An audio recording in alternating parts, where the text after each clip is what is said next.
Hey, so it's a bank holiday Monday here, and I'm at home. I've had a chance to catch up on some of my socials from the last few weeks. And one thing I've noticed is a few DJs sharing their moment, their 1 second or one event or one thing that kind of changed everything for them in their DJing.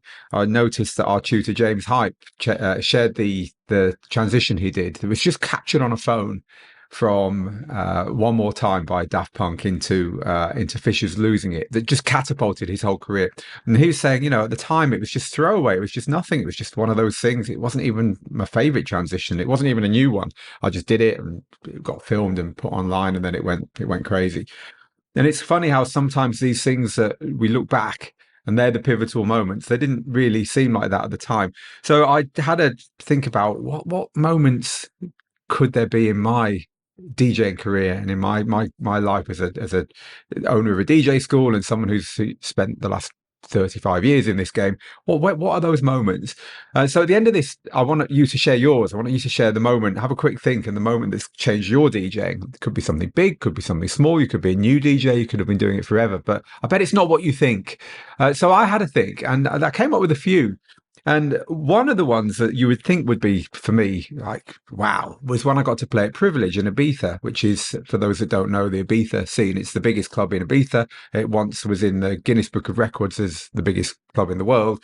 And it's a big deal. I got to play the main room at Privilege on a big night. And that isn't my big pivotal moment. And I think the reason that one isn't my big pivotal moment is I'd kind of already got where I wanted to get. That was the result of getting where I wanted to get. The hard work and the good times to get there had already kind of happened, if you know what I mean.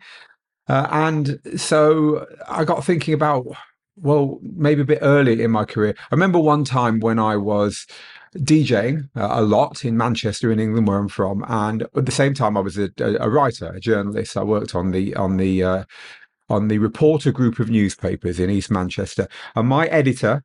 I was obviously writing the music pages as well as interviewing 100-year-olds and that kind of thing, as junior reporters did. My editor dragged me in, this kind of 23-year-old on a Monday morning who was a couple of minutes late for work. I mean, I was there, but I was a bit late. Dragged me into his office and said, "Phil, it's the DJing or it's the journalism. You can't have both. Which is it going to be?" And I looked at him and said, "Frank, hello, Frank. Sorry, my friend." I looked at him and said, "Frank, it's got to be the DJ, mate. It's got to be. I'm too passionate about it." And we shook hands and I left.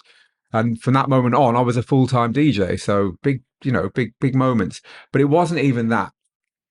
So I had another think, and I realized that this. This is actually the thing that changed everything. This is the first edition of my book on how to DJ, Rock the Dance Floor, the proven 5-step formula for DJing success. When this came out in 2016, I was running Digital DJ Tips. I've been running the DJ school for 6 years, having stopped DJing full-time professionally. We'd taught thousands and thousands of students. And I kind of thought, well, it'd be good to get all this down in a book. And so we found a publisher and we pitched the idea and we got the deal. And I went and I was getting up at 6 a.m. and doing an hour's work before the kids got up. I spent many months writing the book and revising the book and working with people to help me write it. It's all my own words, but I had the publishers, saying, "Oh, you need to structure it like this and you need to change this and maybe this isn't good enough." So backwards and forwards, slowly getting to the point where the book looked like it was getting there. And after a lot of work, we got it out and it was released. And I was proud, but I thought they kept saying, "This is going to change your life. This is going to change everything." And I thought, it isn't. We've already got a successful business. We're already teaching people. I've had a career. It's not like I need this, right? So anyway, I remember I was walking across Gibraltar, where we live, is on a like a bit of land at the end of Spain. It's a long story, but basically there's a big runway, a big proper runway, proper commercial runway between us and Spain. So if you want to go into Spain, you have to walk across this runway, right? Crazy place. I was walking across the runway. I remember the day completely, and I got my phone out and I logged on to Facebook. Was the place to be at the time. I logged on to Facebook, where I'd done a post about this book, and it was getting more and more traction. This is the same as James saying that his One More Time versus Fisher transition was just going. It's just going. Now, obviously, not quite in the same league as James, but it was really, among my friends and among the people who followed the school, it was the numbers were ticking up. I've written a book. Here it is. And I was like, why? We've got a big school. We've helped thousands and thousands of people to DJ. This is just a $10 book about there's nothing new in it. It's just what I know. Why is this so, is this hitting home so well? And the numbers went up and up and up, the likes and the comments and we're so glad you've done this. It turns out that I got more likes, follows, replies, interest in that post about writing and publishing a book than I did when my first child was born. And I'm like, wow, have I just given birth to something that's a bit bigger than I than I gave credit for? So I realized that this was the moment. This was the changing moment, and for a few reasons, it forced me to think about DJing in a way I've never thought about it before. And so when we've worked with people since then, and we've taken the 5-step formula that we talk about in the book and said, look, we're going to make a course with you. We're happy to share what you know with the world, but you're going to have to follow our 5-step formula when we teach it. They say the same thing. I've never thought about it like that before. It's what a great way to teach it. And so it made me kind of consolidate the right way to teach DJing and think very, very hard about it. And so that was very important. And you don't get 2 goes at it, right? So I think that's one of the reasons. Another reason is that suddenly people wanted to work with us, with our company, our little fledgling company, Digital DJ Tips. 8 years ago it is now.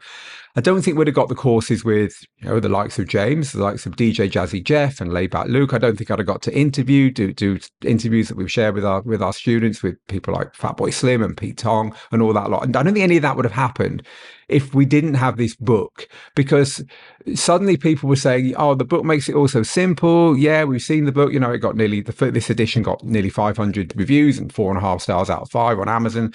And we put a Kindle version out and an audiobook version out. It's kind of like putting a record out. It's kind of like making a song and releasing it into the world. And suddenly people want to book you as a DJ. When you write a book, suddenly people want to know you as a DJ school. So it changed our world in that way as well. But I think the main reason is it made me a better teacher. Thinking about DJing from the point of view of people who are not already in our community, who are not already on their journey, or who are but maybe haven't gone that very far down the road, or they're stuck. Thinking about people kind of one step back from the people I normally get very, very deep into teaching. We get into the config panel in Rekordbox, or we start talking about the best place to buy DJ edits on subscriptions and all this kind of thing. Stepping back from that and saying, look, what's the really, really important things you need to know to be a DJ? It forced me to think about DJing in a way that I hadn't done before and that I've never forgotten since. We have taught these 5 steps of DJing that we talk about all the time ever since in that way.